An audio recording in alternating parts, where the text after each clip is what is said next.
Bueno, hola, ¿cómo andan? Bueno, soy Cefe. La idea es poder seguir repasando algunos textos para darles una mano con el parcial de escuelas.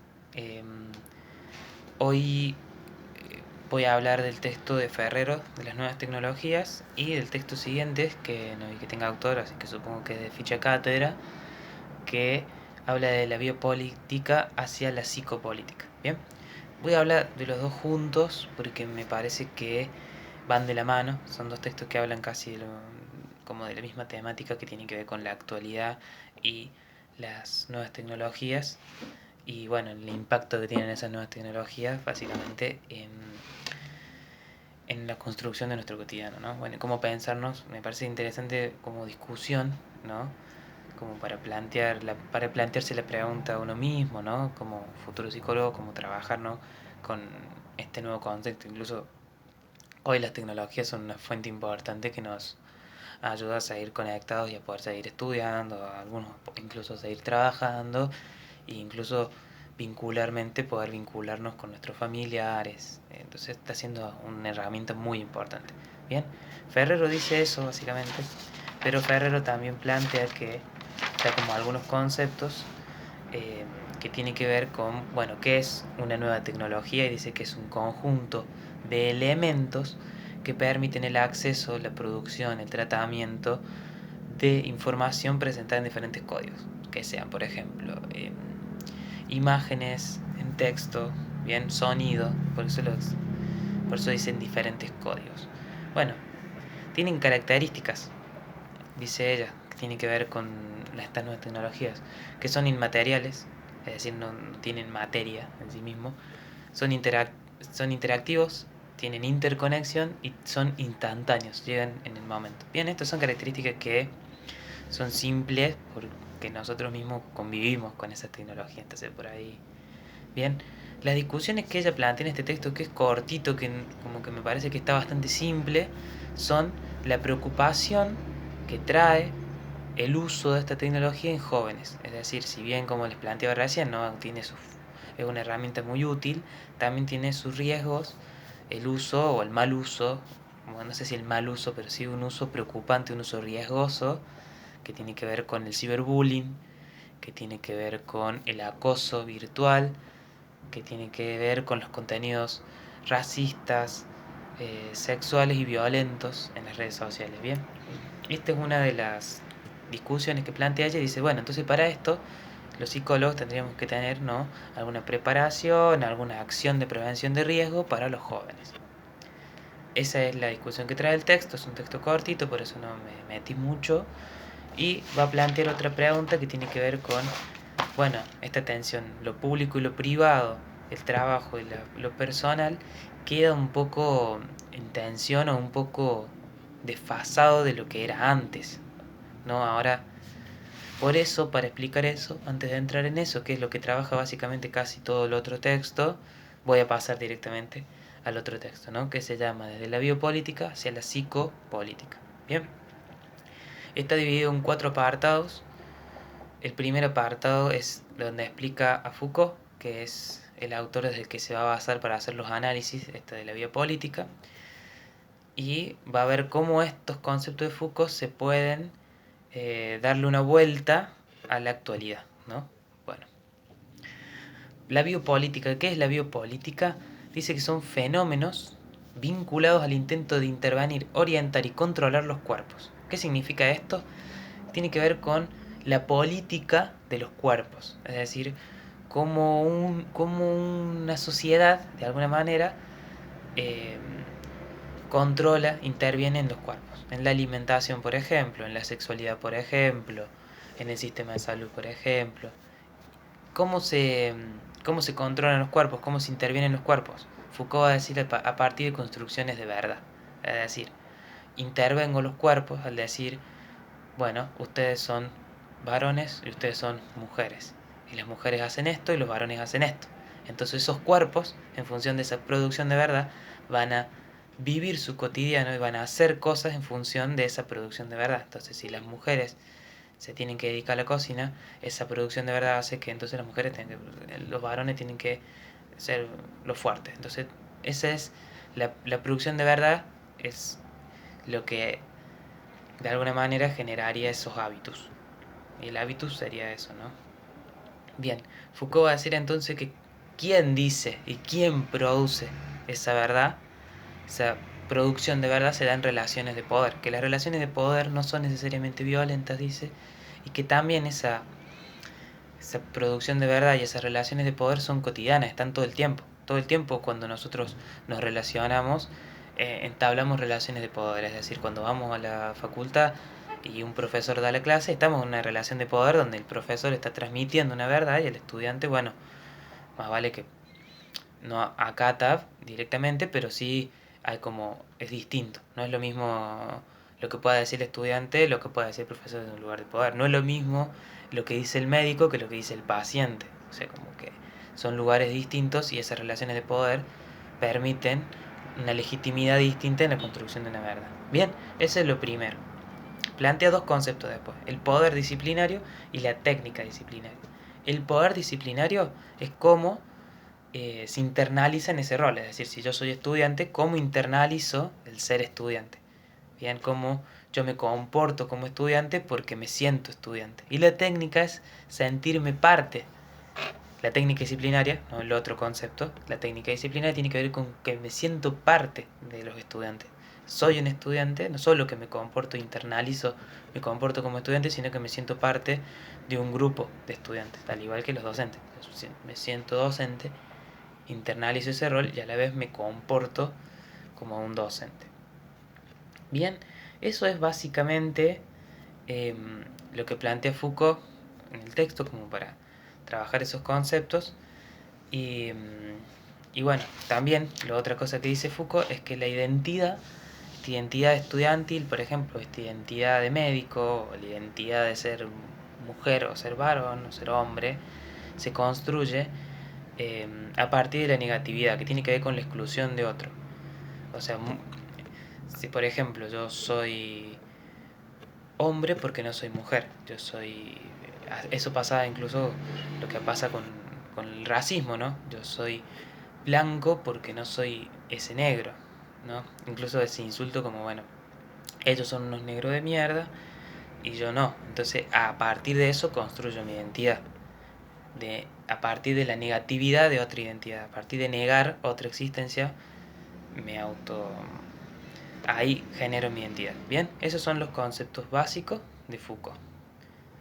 Ahora, ahora vamos a continuar con, bueno, estos conceptos de Foucault. ¿Qué pasa en la actualidad? En la actualidad, lo que plantea, agarran un autor que se llama Han y dicen, bueno, estas transformaciones sociales y políticas que se dieron en los últimos tiempos, más que nada con la globalización, las nuevas tecnologías, aparecen algunas, la predominancia del mercado, la predominancia del consumo, la sociedad del consumo trae otras construcciones de identidades y otras relaciones de poder. Básicamente eso es lo que nos están contando en el texto y que eso a nosotros nos da la pauta de cómo pensar la problemática de salud que pueden existir en la sociedad, ¿no? En ese punto, bueno, vamos a empezar por lo primero, que tiene que ver con... Eh, no sé si para hablar de antes y después, con las nuevas tecnologías aparece como una nueva cuestión, ¿no? Ya la identidad no se construye a partir de la negatividad de otros solamente, sino que también lo que pasa se construye a partir de una positividad. No solo que tengo que ser distinto a ese otro, sino que tengo que ser distinto a todos los otros. Tengo que ser único, autosuficiente y todo depende de mí, ¿no? Esa es la construcción individualista, podemos decir, del que viene con el neoliberalismo, que es lo que está explicando el texto. Es decir, yo tengo que construir lo mejor de mí, yo tengo que ser lo mejor que pueda, y solo, ¿no? Esa es la construcción de la identidad a partir de la positividad. Bien, que eso, explica el texto, lo que trae es mucha depresión, dice el texto. Depresión, ¿por qué? Porque hay una autorresponsabilidad donde yo tengo que ser responsable de mí mismo todo el tiempo y no tengo a quien echarle la culpa más que a mí mismo. Si yo no llego a ser esa versión espectacular que quiero ser de mí, si no llego a hacer eso, es responsabilidad mía, entonces cae toda la responsabilidad en el sujeto porque eso es lo que, como que todo está puesto en uno. Entonces hay una frase que a mí me gustó para pensar esto, que dice: libertad de un sujeto que se pretende libre, pero en realidad es esclavo de sí mismo. Ese es el modelo neoliberal, digamos, ¿no? Uno que se cree ser libre, pero en realidad está siendo esclavo de su propio mandato, de ser lo mejor. Bien, eso por un lado. Por otro lado, otra discusión que trae el texto tiene que ver con la transparencia, que tenía que ver con esto que plantea Ferrero en cuestión de lo público, lo privado, lo personal y el trabajo, en donde dice que esta sociedad de la transparencia, donde todo puede ser mostrado, todo tiene o puede ser mostrado, desde algo catastrófico hasta algo íntimo, hasta algo muy cotidiano, ¿no? Como que todo en las redes sociales, todo en las nuevas tecnologías puede ser mostrado. Entonces esta cuestión de lo íntimo, de lo público, de lo privado, entra en una cuestión de tensión, ¿bien? Eh, entonces me parece que esas son más o menos las discusiones que plantea el texto, y que tiene que ver también con que el otro ya no es un otro, sino que es un otro de consumo. Ya otra cuestión que plantea ahí como interesante, que tiene que ver que cómo se dan esas relaciones de poder, ¿no? La relación de poder hoy se da a partir de que el otro me sirva. No es difícil comprometerse con un otro porque solo se acepta que lo bueno del otro, lo que me sirve del otro, es el otro como un objeto de consumo. Bien, esas son las discusiones que plantea el texto. Me parece que está interesante. Yo me quedé como con estas clasificaciones, como para pensarlas, para que las piensen y las discutan. Me parece que también para pensar, bueno, cuáles son los posibles desafíos que tiene la psicología hoy, pensando, ¿no?, en cómo se controla, en esta biopolítica de los cuerpos, o en esta biopsicología que plantea el texto, ¿no?, de hoy. Como qué pasa con los cuerpos, con las personas y con las verdades, cómo se construyen en esta infinidad de información. Dice, ya no hay una información, hay mucha inmediata. Esa también es otra característica de hoy. Bien, eso es básicamente los dos textos. Me parece que traen más preguntas que respuestas. Me parece que está bueno que ustedes como futuros psicólogos puedan pensar, preguntarse. También los invito a eso básicamente. Estos dos textos la verdad que estaban interesantes para eso, ¿no? Para pensar en la cultura de hoy, pensar incluso hoy estamos conectados solo por las tecnologías y nos están ayudando mucho, pero bueno, también los riesgos que tiene esa herramienta y los desafíos que tenemos para aprender a usarla de una manera más saludable capaz, y pensar, ¿no?, cómo nos vinculamos. Así que nada, les mando un abrazo a, a ustedes, y espero que este video les sirva para seguir pensando en, no solo en la materia, sino también como futuros psicólogos, y a seguir pensando en cómo les gustaría a ustedes trabajar. Un abrazo. Bueno, hola compas, mi nombre es Amparo, me presenté en el video anterior por si ya lo vieron. Y ahora vamos a desarrollar de manera breve el texto de Raúl Gómez, ¿sí? De Psicología y Posverdad, Noticias Falsas, Pensamiento Autoritario y Rigidez Cognitiva. Es un texto que es cortito, no da muchos rodeos acerca de estos conceptos que vamos a ver, pero les damos un repasito. Bueno, en la introducción el profe lo que hace es cuenta, ¿sí?, que toda la revolución digital ha modificado, ¿sí?, nuestras formas de comunicarnos. Esto lo podemos ver hoy en día de manera muy explícita con todas estas nuevas formas de comunicarnos que hemos desarrollado, ¿sí?, durante la pandemia y la cuarentena que estamos llevando a cabo.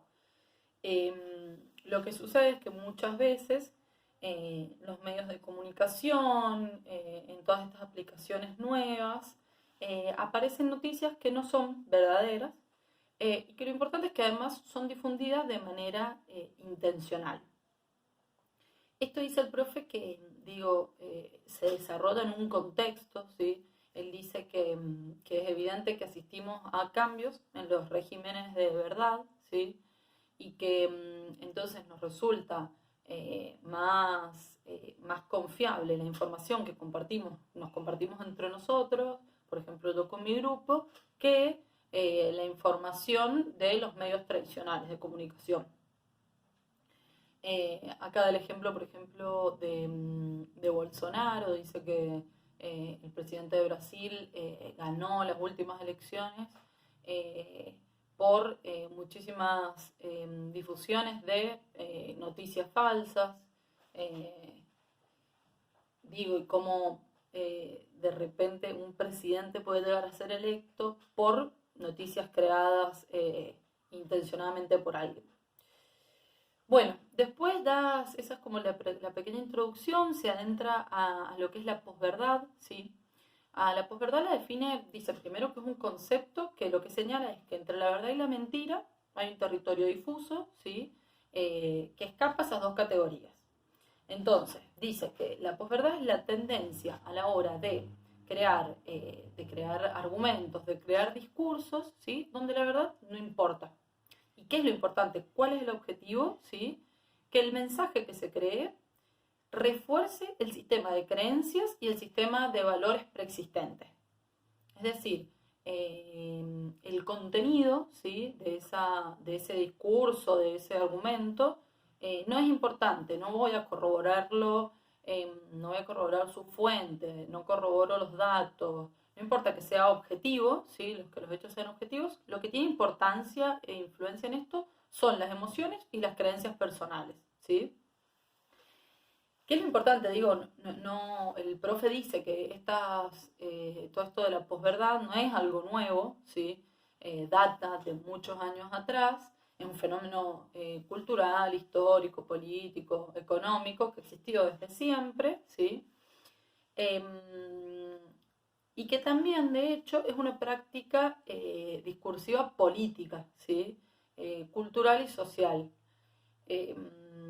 Pero que bueno, que lo importante, digamos, es manipular las creencias y las emociones. ¿Para qué? Para modificar la opinión pública. A esto le sigue la fake news, ¿sí? ¿Qué dice de las noticias falsas? Dice que son contenidos pseudo periodísticos, ¿sí?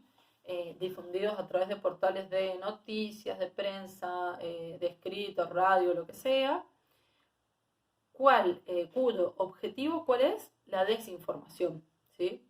Es decir, la intención es engañar, es deslegitimar a alguien, es inducir a error, es manipular decisiones personales muchas veces. Y lo importante de esto, el fenómeno como más nuevo de esto es lo viral. Una fake news se viraliza de una manera actualmente muy rápido, muy eficaz, le llega a muchísimas personas. Y después, cuando a mí me llega una información, muchas veces no tengo interés o alguien no tiene interés en corroborarla. La doy por hecho que es cierta, ¿sí? Que es de verdad esa noticia, la sigo difundiendo y así se sigue transmitiendo esta noticia falsa. Bueno, después del profe pasa a pensamiento autoritario, ¿sí? Primero como que desarrolla un poco como las investigaciones que se hicieron acerca del pensamiento autoritario. Más en los 50 dice que estaban a cargo de Theodor Adorno, que investiga acerca de la personalidad autoritaria, que después vamos a ver cuál es la diferencia de pensamiento o en realidad no la diferencia, sino que no es lo mismo personalidad que pensamiento. Dice que, bueno, que esto se mide mediante instrumentos psicométricos, ¿sí? Ahí este autor crea una escala, la escala F, lo cual después termina en 9 categorías, pero que de todas maneras son criticadas y puestas en juicio estas categorías de este autor. Después en los 60 la escala de Rorschach, la escala de EASE. Al fin y al cabo, la que actualmente, ¿sí? Que es más importante, la cual es consensuada, ¿sí? Que la definición de autoritarismo que es consensuada es la de Altemeder, ¿sí? Altemeder la define como, la leo bien, dice que el autoritarismo es una dimensión de la personalidad. Eso es importante, una dimensión de la personalidad, que está compuesta por 3 conglomerados actitudinales, ¿sí? Y estos son sumisión autoritaria, agresión autoritaria y convencionalismo.